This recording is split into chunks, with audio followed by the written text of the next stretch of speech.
That's a good question. Yeah, I know. Goodness.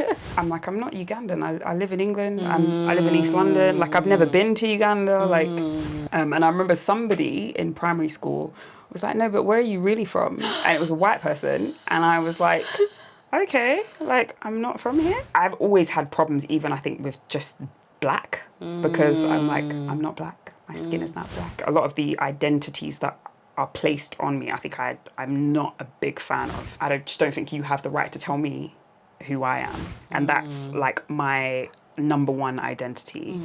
Yes, I'm African, and again, yes, we're all British, but you're the black Ugandan that's over there, and the Nigerians. I can hear when you're speaking, and I know you're from Uganda, but I have no idea what you're saying. So tell us, would you ever consider moving to Uganda permanently to live there? You look the same to me. Same. All the Hi guys, welcome to my channel. My name is Sissy if you're new here, and my name is still Sissy. If you're a returning subscriber, welcome back. Today I have with me Noor. Hi. From Noor Speaks Out. Yes. She is a Ugandan YouTuber working in the UK. She is I'm a teacher, a history teacher. She's a history teacher. Yeah. I love it. I love it. So that comes so well with your story. What age of kids do you teach? So secondary, I'm newly qualified even. Secondary school, so 11 to 16. Perfect. Yeah. She is a perfect person. So in this video, I wanted to tell us about, first of all, what it's like growing up as a Ugandan in the UK. What can Ugandan parents in the UK like myself do to help our children growing up out here, especially to do with identity?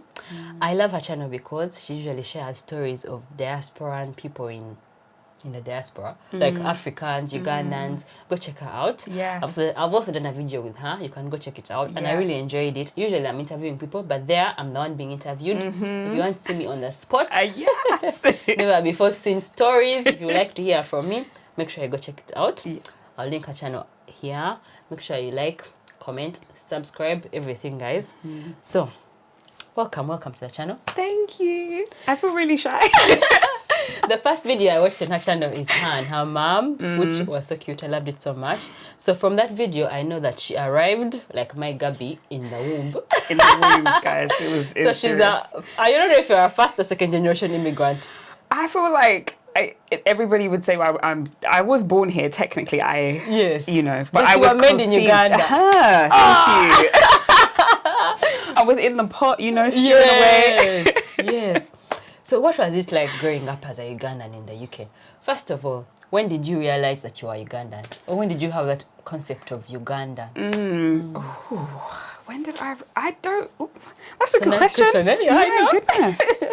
The revelation. Yeah. Somewhere like early years, like primary school-ish. I think for a long time, I'm like, I'm not Ugandan. I live in England. I live in East London. Like, I've never been to Uganda. Like, how, you know. Yeah. And maybe, I think, when in primary school particularly, there was I don't know who said it to me, but I remember if anybody asked me, oh, where are you from? I would say the town, Walthamstow, or I'm from England. Like, I'm from here. And I remember somebody in primary school was like, no, but where are you really from? And it was a white person. And I was like, okay, like, I'm not from here. So, yeah, I don't know if it was then, but then I was like, well, I guess I have another identity, but it was more, nobody had ever really questioned my, like, I don't know, Britishness or Englishness, whatever. And so then it was like, oh, okay, well, I guess I'm Ugandan then as well. But for sure, I knew, you know, because of the food we eat, but I think the proper, like, cognitive, like, understanding that somebody else maybe recognizes me as something other than what I've said I am. And again, it was just more familiarity. I was born here, I was raised here, and I've never been to Uganda. So it was just more, I know my mum, and I know in the house, this is how it works. But yeah, I think that's probably when I was like, oh, okay, yeah, I'm British too, but I'm also Ugandan. A British Ugandan. Yeah. Do you identify as British Ugandan, as both? Oh, definitely both. Because I was raised here, and I think for the most, like, and the first time I went to Uganda, I was 10, I think 9, 10 and 10, and so it's hard to not and to some degree, I would say I feel more British than Ugandan because, again, I've my whole 33 years, 33 guys, has been in this country, haven't lived anywhere else. This whole, you know, London, the UK, culturally, I think there are so many things where, like, I identify school, you know, all of my friends are here. It just feels very much like I'm maybe, I don't know if I could quantify it and put a number, but for sure it's home. But there's also another bit of me home. So definitely both. I would say, but I would say more British than Ugandan, but definitely home. Are you Black British then? Do you feel like Black British? What does that even mean? What does that even mean? What does that even mean? There's a new, I was watching a documentary on Sky News actually, and it was about the Windrush generation. Yeah. And it was about this new concept of Black British, which is like you, people like you who have roots, who have ties to Africa, but also have ties here. Yeah. But there's also that, like, they'll always ask you where are you from. So there'll be that feeling of you're other. And so you know that you're British, but you're another type of British. Another type, yeah. And so you've created your own culture. In a sense. That's completely different from the original, and also it's not the same as here. It's something new and beautiful and unique. Definitely. And I think, again, like the black British, white British, I don't know. I've always had problems even, I think, with just black, because I'm like, I'm not black. My skin is not black. My hair is not black. It's very brown. My hair is brown too. You know? And so I'm even, again, that was another thing in primary school where people are telling me I'm black. I'm like, no, I'm brown. And again, I'm a child just like, well, these are the colours. Yes. So if we're going to put me in a colour, it's the brown one. Yes. So, but I think what I don't like about sort of race issues, ethnicity is, again, we're coloured, and white people are coloured, but then everybody else is just, well, you're Asian. But I'm like, again, Asian, can we say Asian British when some people have never been to Asia? Yes. Like, but because your complexion doesn't fit, you know, somebody else decides, okay, well, you're from somewhere else. So I would definitely say, like, again, if I, you know, doing an application or whatever, I tick the box that says Black British or Black British African or whatever. Because I'm just, again, here and there, every now and again, I put, you know, I don't want to disclose or other, just to be, I don't know. But yeah, I think a lot of those terms, or like a lot of the identities that are placed on me, I think I'm not a big fan of. Just because, I don't feel like they are reflective of me. But then also, I'm like, just don't think you have the right to tell me who I am. So, yeah. So deep, huh? You know, I just told Gabby recently, like I have to tell her sometimes, like she keeps saying she's brown, which she's brown. You know, I'm like, yeah, you're brown. And she, according to her, she thinks all brown people are Ugandan though. I kept telling her, no, that's Africa, it's a continent, it's different countries. And then I told her that actually we are brown, but they call us black. So I said other people call us black.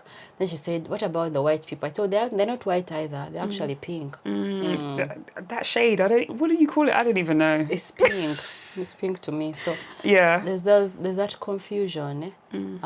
So when was the first time you went to Uganda when you were 10? What was your experience like? Did you like it?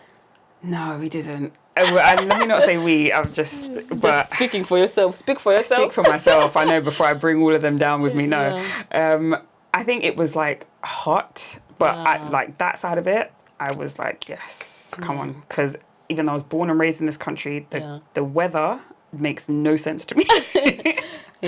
And I'm forever trying to leave this country and get some real vitamin D. And so, like, even just stepping off of the plane, I remember that, and just I was like, whoa. Like, but it was, it was great. Was it in a good way though, that heat? I like the heat. So, and I think because it was just so different, and just, I feel like it was clean. And when I remember when we came back for the first time, now I'm like, London is a polluted place because I could breathe. Yes. And that's, again, you appreciate, like just traveling, you learn, because I didn't know how polluted this country was until I went there and came back, and I'm like, wow, like like I can't, I'm coughing, but I was Yes. born here.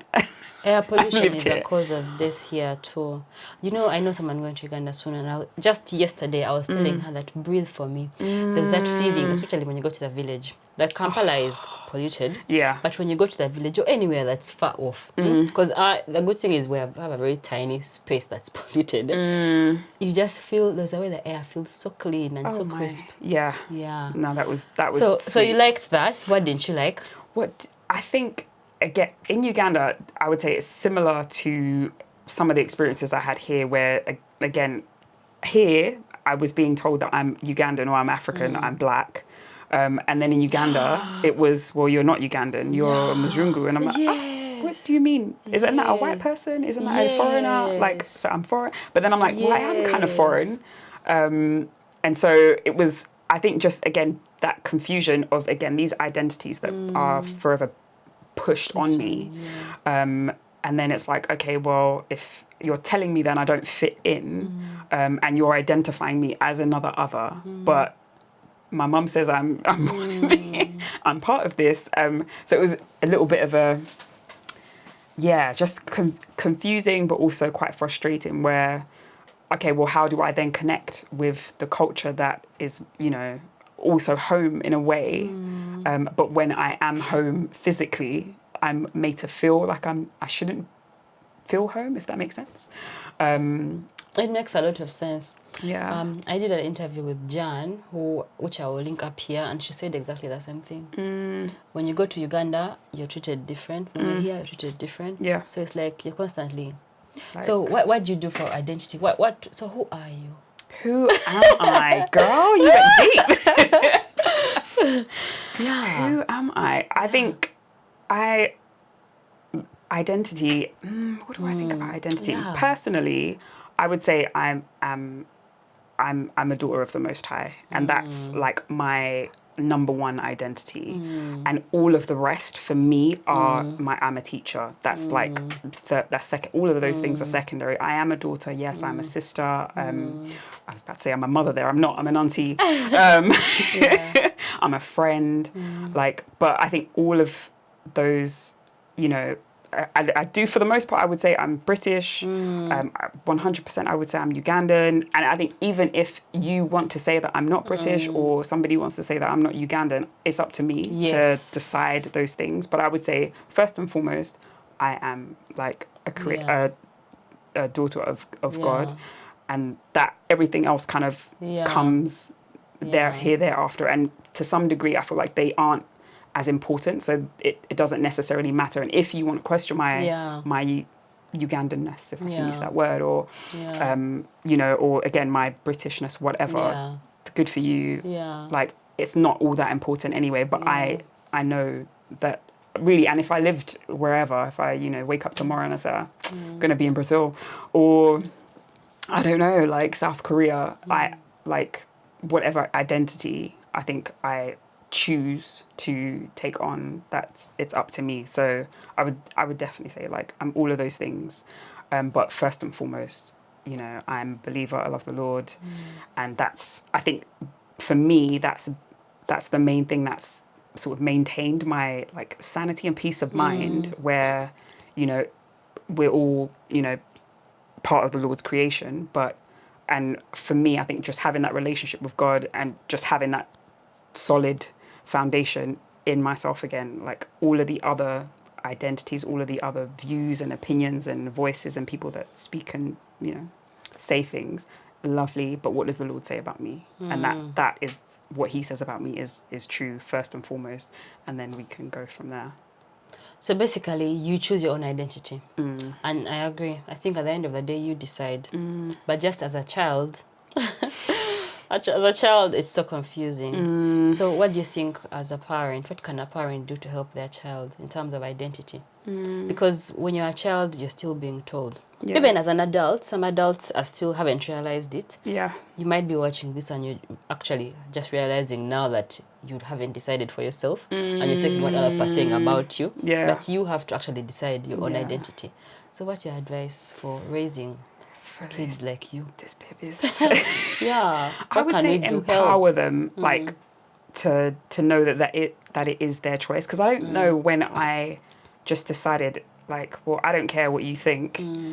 Like, I'm not going to go with... And I think the first time somebody said to me, oh, well, like, where are you really from? I was like, oh, okay. Like, that means I'm not British. I'm not English, if, you know. And then again, generally speaking, people of colour don't necessarily refer to themselves as English in this country. They're British. Anyway, that's another story. But I think when that was, you know, when somebody said that to me, I was like, oh, okay, that means I'm not. But I think empower them early on that it is their choice. Nobody has the right to tell them who they are, what identity they choose to hold. And I think, again, if in the future your kids maybe go back to Uganda and prefer to, you know, identify or themselves as choice. Ugandan, and again, same thing, if they're, oh, I'm in America, Canada, what, like, you know, I would say just make that clear and let them feel, you know, but it has to be spoken, I would say. And I think that's something that you don't necessarily get as much. And again, things I think maybe you don't think about, like my mum and everything, like, you know, you wouldn't necessarily know that those were issues, and even that conversation, you don't know when. Didn't even come up. No, that's so true. I was speaking to some young people a few years back, and I was asking them what have their parents told them about racism and those kind of things, and they were telling me that all they told them is that, for example, if there's something going wrong, if there's trouble, make sure you are out of there, because if the police comes, then you're most likely going to be blamed. So in terms of like racism and children, I feel like sometimes African parents tell them more of the negative side. Okay, it's negative, but like tell them about their race in a negative way, in that it's like it's up to you to work 5 times harder, 3 times harder in order to get the same results. So making it seem like it's something that the child can fix somehow by their own efforts, and not telling them that actually some people out there have something wrong with their heads, something wrong with them that makes them think that other people are superior to others. So for you, what was your first experience with racism as a child? Do you remember? Or what were some of your earlier experiences? How did you navigate them? And how did you know even what to do? Yikes. Yeah, I don't so even... deep, eh? Oh, there's a few. So I would say that was one. Was it racism? I don't know. I, like... Or being treated negative. Oh, even where you grew up, was it diverse? Were there a lot of black people? Yeah. So again, fortunately, we were... London is such a melting pot. East London. So like, and my street, we always used to play out when we were younger. So it was like... Was it mostly black people? It wasn't mostly, but very, very diverse. So African people from the Caribbean, Asia, and Turkish. And so it was like a nice mix. School was like, looking back, I didn't realize that my school was very black. When we were there, it didn't feel that way. But yeah, very diverse. And so you like, I don't think you necessarily felt out of place for blackness. Interestingly enough, again, I think it's something in human nature where we enjoy making somebody an other. And so even though, again, there were loads of black people, loads of African and Caribbean people in school, I was the only Ugandan in my school year. And I think in the whole time I was in school, I think there were 5, 6 of us. 2 were my brothers. So there weren't many, but I think especially in my year group, everyone made the point to, you know, all of the other Africans made the point to be like, oh, well, you're the only Ugandan. And so, yes, I'm African. And again, yes, we're all British, but you're the black Ugandan that's over there, and the Nigerians and the because there were more. But again, there's something in us, I think, that wants to sort of feel cozy and comfortable in our grouping, but then also ostracize somebody else or other people for whatever reason, selfishness, or just, I would say, men's hearts. But so honestly, it was a very, very black school, but I still felt like an outsider even in school. But I get like, in a way, I do feel like later on, where I connected a bit more with like Ugandan identity, like then it didn't feel like, well, okay, cool, I'm the only Ugandan, and so like, but that took a long time, I think, to come, because I didn't feel that Ugandan, primarily because I don't speak Nyankole, Chiga, Luganda even. I don't understand it. And I think it would be very different, I think, if I did. Yeah. And again, I think that connection with other, I didn't have many in school, but with other like Ugandans in the diaspora, because there's again a lot of us here. Yeah. But not being able to, hear people have a conversation. I can hear when you're speaking and I know you're from Uganda, but I have no idea what you're saying. So whether you're cussing me, I don't know. If you're saying I look nice, I don't know. Yes. So yeah, but there's like I guess at every point you're in so many ways you are going to feel like an other, and again, how do you... Even in Uganda, there's tribalism. Can you believe it? It's ridiculous. Honestly, that's what, and I like even within Ugandans. Of course. Oh, no, for you now, this tribe. Even within the same tribe, oh, for you. Oh, those lot over there. But that's what I mean. I feel like it's a human problem, because I'm like, again, the English, think this of the Scottish and the Welsh and they all look the same. They all look the same. Or if you've got an accent that's northern, but you're still English, but the northerners and...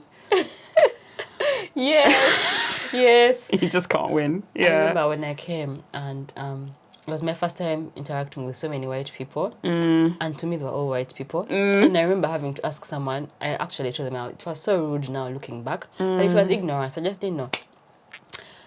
I told them, to me, you look like the same, because the lady was telling me she's not white. She was from Iraq. So Iraq? Some of them are quite fair. People from Iraq they're not white. What are they? Arab. Yeah, but like to me they looked, and the other person was white British and like blonde hair, blue eyes. I was like, you look the same to me. Same. Sorry. Oh my goodness. Yes. So anyway, the point is we're all the same. I think generally speaking, people are more similar than they're different. 100%. It's up to you to look for. Either you look for the differences or you look for the similarities. I agree 1,000,000%. It's so funny. I always say one of my besties is Albanian. So it's Eastern Europe. And again, for me, she's white, and she's blonde. But she said white people in the UK are like, no, you're not white. You're like something else. And so, and I was like, you're having a lot. And she said her family lived in Germany, I think, before they came here. Same thing. Germans were like, you're not white. You're not German. Like and they could tell without speaking with them, which was crazy to me. But culturally, I always say they are white African people.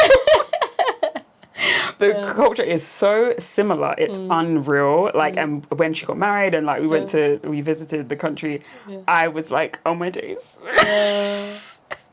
It's like you just plopped me in Uganda, but there's white people. It was crazy. But yeah, and I did like it. There's so many and same with like friends from Asia as well.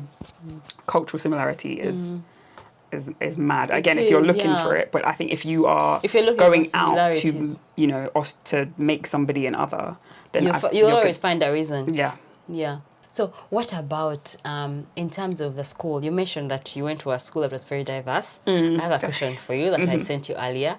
So I have this ongoing struggle within myself in terms of where should I take my children. Would you rather go to a school that's rated good, like let's say Ofsted rated good, but has a lot of black kids, or go to a school that is rated outstanding, but you're going to be the only black kid in your class? In the school. What's your opinion? I think as a parent, and to some degree, even as a teacher, I would lean towards go for the outstanding school, and especially again, the outstanding school is more likely that you will perform better in terms of exams, etc. And I do think even in a crazy diverse school, you're not necessarily always gonna fit in that scenario, group. So, and I'm not saying that I was like completely out. I still had like, most of my friends were black girls, and although again, like later on, I did mix quite a bit in the school too. But for so many other reasons, I did feel like, I'm in the school and I'm with people that look like me.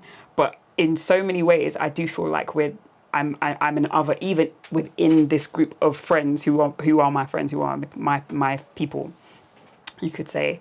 But yeah, I think if I had children, I would go with let's go with the outstanding school.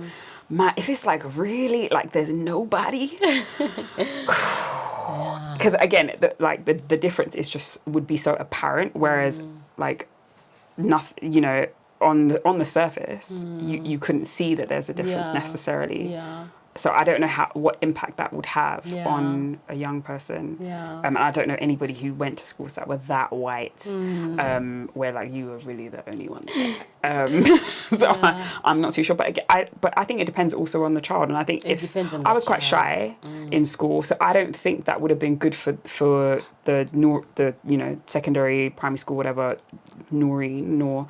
But I think if your child is actually quite, you know, boisterous, if they're quite, you know, out there, very confident in themselves. I think, especially if you have, I think, done well as a parent, you know, to make sure you are instilling those things in your child, I think they would still do well, even if they feel as though they are an other. And again, if you're teaching them to look, you know, not to go out and, you know, make, not enemies, but sort of not don't go out and look for division, but, you know, go and see that these people are people, and these young people, you've got far more in common with them than you have, you know, like differences. Yes. So, but I would say, again, I'm assuming, I'm not sure, but I would say for the more shyer, maybe introverted, I would say maybe no. But again, whether that person would do well there too, because they're kind of introvert. Yeah. It's so difficult. It's difficult. It is. I guess just follow your own kid. Yeah. And see how they're getting on. And see how, maybe even try. And if you feel like they're struggling, you pull them out. Yeah. And if they're happy, let them flourish. Yeah. Why not? You know, because again, that mixed school, the things that take place in school, you know, they might be in such a diverse school. But they're being bullied by the black kids. So, like, it's not, you know, like it's not so straightforward. It's not black and white. It's not easy. So, and I would say listen to them. Listen to your children. Like, don't just, okay, bam, yep, this is a good school. Let's go there. Like, because it's outstanding. You're going to go get A's and, you know, but actually, is your child happy there? Yes. Like, how much time do you think you would give a child to say if they're happy or not? Because there's also the thing of maybe if they're new, it takes a while to, you know. I would say you have to give it a couple of months, or maybe even like a term, see how the term goes. And then, you know, discuss even with the teachers, like, okay, how are they doing in class? Like, because I think sometimes they might come home and be like, oh, I hate the school, it's terrible. But they're like, but actually, no, they seem to be getting on quite well. They've got friends, they're friends with this one and that group, and, you know, and so, because, you know, these children are human beings and they can manipulate from very early on. So don't let them manipulate you because they want to go, and maybe the kids in their area all go to this particular school and they just want to go there and be with their primary school friends, you know. But I think have them in mind that, yes, we want them to do well, to do better, you know, than we did, or and give them more opportunities than we had. So, but I would still say talk to them, but give them a chance even to surprise themselves and like, yeah, you didn't want to come here, but look, you're actually having a good time. Yes. Yeah. So it's so tough, but I think from this conversation, I agree now. I mean, because I've been talking to a lot of people, and some people are saying, yeah, definitely go to the less diverse school, but better rated, because you want to give your child a better opportunity. Yeah. There's a reason why all the prime ministers have been going to the same, I think, school or something. Yeah, Eton, pretty much. Yes, exactly. Like, there's opportunities you get from going to certain schools. Yeah. I myself went to a really good school in Uganda. I said this on the other video that's on her channel. Yes. And I feel like a lot of opportunities I've had, but because I went to good schools. School, yeah. And you find that a lot of people who went to my school are out here doing amazing things in different parts of the world, or even in Uganda itself. You look at someone who's... Just in case, yeah. Okay, just in case. So, when you told us when you were 10, you went to Uganda, you didn't really love it because they were treating you differently. But when I look at your YouTube channel, I can see a lot of Uganda this, Uganda that. So it looks like you do kind of like Uganda now. Where did the love for this come? Yeah. The change. When did things turn around? Yes, it's looking sweet now, yeah. That's so funny. I think, where would I say? 100% like my mum. She is like an ambassador for Uganda like no other. And I'm like, I don't understand why the president hasn't hired her for PR. that's on the list. You should employ my mum because she is like such a Ugandan through and through. And when we were little, she'd be like, listen, one day the Queen will be tired of you people. Then, so when she's ready and she kicks you out, just know you're going to Uganda. So don't confuse yourself. She used to tell us this from young, so young. So she's just like, and I'm like, no, but like we're from England. And all that. She's like, no, you're not. Anyway. So definitely, like, mum was like, and she goes every year pretty much. Is very, very like close with family at home, and was opened a school some years ago, and is very active with like agriculture and all those kinds of things. So definitely comes from her. But then also, I think when did I go? And then I was like, okay, this is like so first time I went, I was 10. Second time I was 15, turning 16. It was better. And it was because we were older, we could do a bit more. But same, there was still like definitely that sort of like, okay, you're not really from here or whatever. But it was sweeter than the first time we went. And then I went again 2018. And so I had this massive gap between 2005, I think it was, and then 2018. But more, I think, just like learning, like studying African history and particularly Ugandan history as well. So I did, you can have a look at my YouTube channel. I spoke about my master's and the work I was doing on Ugandan medicine, and learning. My great-grandmother on my mum's side was a herbalist or a traditional doctor, and just like, okay, like, again, understanding sort of where I've come from and the, like, in our, our ancestry, and this is what mum did. And my great-grandmother was a potter, and those things. And just, I think, growing up and just, again, thinking about the world, learning, like, having studied history, love history, but focusing on the history that's sort of nearer to me, which has been nice and really, really interesting. But then now visiting as an adult. So when I went back, I'm 27, 28, so 20, and it's like, oh, okay, like, again, like, the way is so different. And so, like, I love London, and the hustle of London and the busy and the whatever there's so much of it I really do love, and I'm used to. It's so familiar to me, but at the same time, like, now I feel like I'm a bit tired, I'm a bit tired. And like, we move like this, but, and like, when you're younger, it's fun and it's vibes, forever something to do. But now I'm like, can we just rest for like? And when you go to Uganda, what does it feel like? It takes me a while. It does, but then I'm like, this is nice, like. And at first, like, even in the street when I walk, I'm walking like I'm in London, like I'm going to work. I'm not going to work. Where am I going? But I'm walking at the London pace, and then it's like, no, like, relax. Calm down. And then when I come and I'm like, this is actually nice. Like, and just the pace. Again, the food. The slower pace of life. No one is in a hurry. No one's in a hurry. Even if you have an appointment. Forget that. Listen, I can't lie. There are times where I'm like, it can get frustrating. Guys, I'm British because what's going on?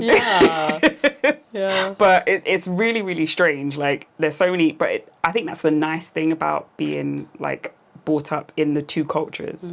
And so even for your kids, where again your parents have a culture, then you're living in this one, and sort of, and then in London, because everybody is here, and that's another thing I love about this place. Like, you're able to kind of borrow and sort of appropriate effectively so many other cultures, and kind of, I feel like I'm just looking at the different cultures, looking again at people's lives and thinking, I like a little bit of that. I'm gonna take a little pinch of this one, and stuff. And like, just even things like respect. When I was little and go to school, and young people are so rude to teachers. I'm like, you can't talk to an adult like that. That's auntie, that's uncle.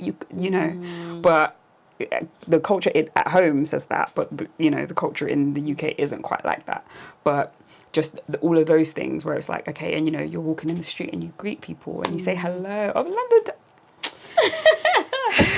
You greet people in London and they'll think you want to rob them. Unless it's so like suspicious. Elderly person who hasn't, is feeling lonely, I guess, is the one that will appreciate you. But it's weird. Like, but it's so nice to just walk around and like, hi, hi, good evening, like, or whatever, like, yeah. So I think experiencing it later, with like also learning history, but just seeing it with new eyes, I think is a big part of it, because that perspective as a child, I can't go where I want to go, but at 28, 29, you know, I'm free. If mum wants to go here and I'm not interested, oh yeah, I'm over here, you know.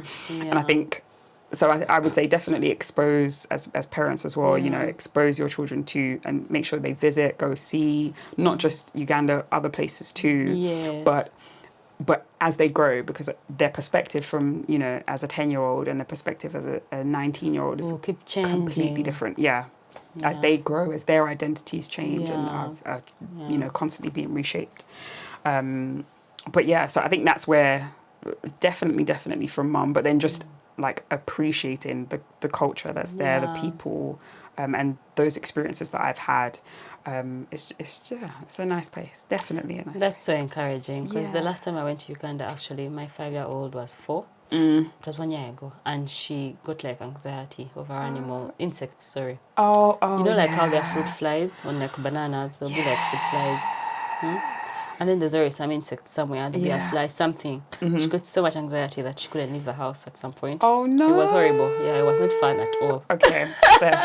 I'm sure mum suffered the same. Because to be fair, the lizards. Yeah, there were lizards in the house, like like there's wildlife. You live amongst the nature, you know. Yeah. You get used to it as a kid, and the kids over there aren't afraid of like flies. Yeah. But here, one fly, you see. I'm crying. Spider. I'm running. having a heart attack. Exactly. So it wasn't fun for her.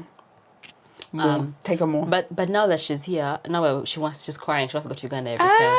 Okay. So I think it's a matter of continuously doing it, continuous exposure. Yeah. And then they'll start to love it. Or if they don't, at least you've given them the option. Yeah. Than to completely take it away by never exposing them to that world at all. Anyway. And while you were talking also, I got another perspective that I feel like I'm going to take it up now and take it as a good thing. It's a good thing that you're raising kids to have 2 cultures, or to be exposed more than one culture. Yeah. It's better than what you had. Because for me, I was exposed to only Ugandan culture. That's what I knew. That's all. But like these ones have, at least they're experiencing this. They go to school. They have fish and chips on a Friday with mashed peas. And they come home and they have matoke, although they don't like matoke. They don't like Ugandan food, actually. They'll grow. They only like mchere, which is rice, and mchere and bunyeba, which is fish and nuts. Oh wow! So Ugandan food. That's only. it. That's all. Okay. My 5-year-old used to eat matoke, but then as she grew up, somehow she lost the taste of it. Yeah. What about you? They'll change. Did you used to eat Ugandan food when you were little? Nah. And I think most of, other than like stew chicken or like stew beef and stuff. Yeah, with rice. Those were with rice. But matoke, I was not interested. But if you see me now, matoke, listen. It's life. It's actually life. You just kind of got the taste of it later? Later, like, I don't know if it's but again, I think like just growing up and it's like, it's healthy. Why am I eating, like, it's, not only does it taste good, but it's good for you too. So, but it didn't take, I'm trying to think. It was more when I was like teenager, like 17, like around there. But when I was young, Benyewa though is life. So, and chapatis? Of course. Yeah, kids like chapatis. Beans. Yeah. But like what else did I not like so much? Did your mum used to make bushera for you? Yeah, that's life. And to this day, for some reason, that one, from the beginning, we loved.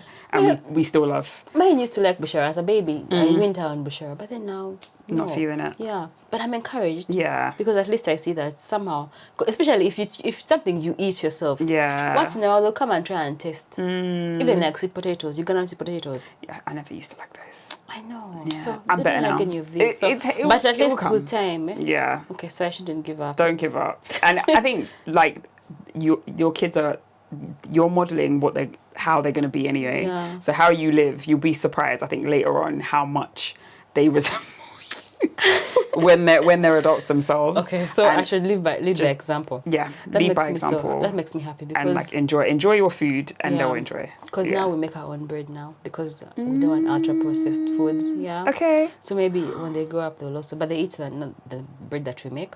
But also I'm trying to live a more active lifestyle, working out, all this and that. So hopefully they can follow the same footsteps. Yeah. So future kids, if you're watching this, I did it for you. Comment below, future kids, when you're all grown up. Tell me, comment. I want to see your comments. I'm like, yes, Mum, we're following now. We are. Do you eat my token now? Surprise me. Yeah. So tell us, would you ever consider moving to Uganda permanently to live there? Hey, permanent. So, I don't know. I like a few years ago, I was really considering moving there. Really? Yeah. Tell me more, because this is something unexpected. What happened at that time? What were you going through? What was I? Only because I'm struggling. That's when I go. I No, imagine. so mean, so mean. No, it wasn't like anything like super bad, but I think it was going again as an adult, and it's like, oh, okay, like this is like I could live here again. Food, life, the lifestyle is just so different.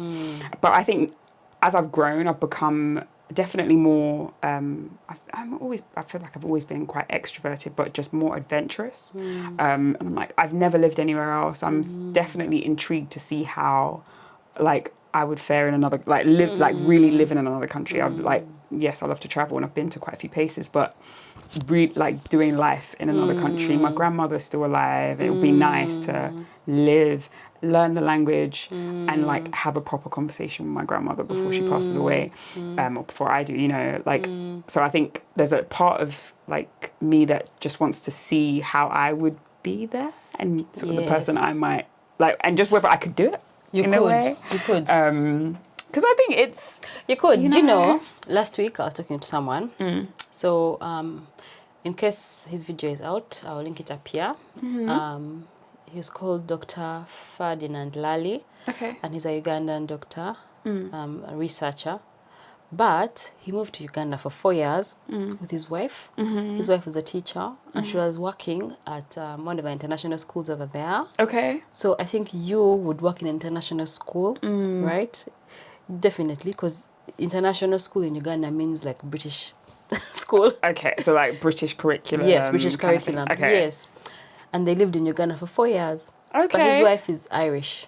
Oh. Yeah. So they went to just experience that, Just and to have the kids have that Ugandan, grow up a bit and see. Then they moved back. Came back. Yeah. Okay. That's interesting. So it's something that can be done, yeah. And it's something that I always think about for my own kids, if they ever felt like they want to move to Uganda, because I know it could happen. They could feel like, oh, you know what, I'm tired of this place. Yeah. That's why I want to teach them the language, make it a little bit easier for them.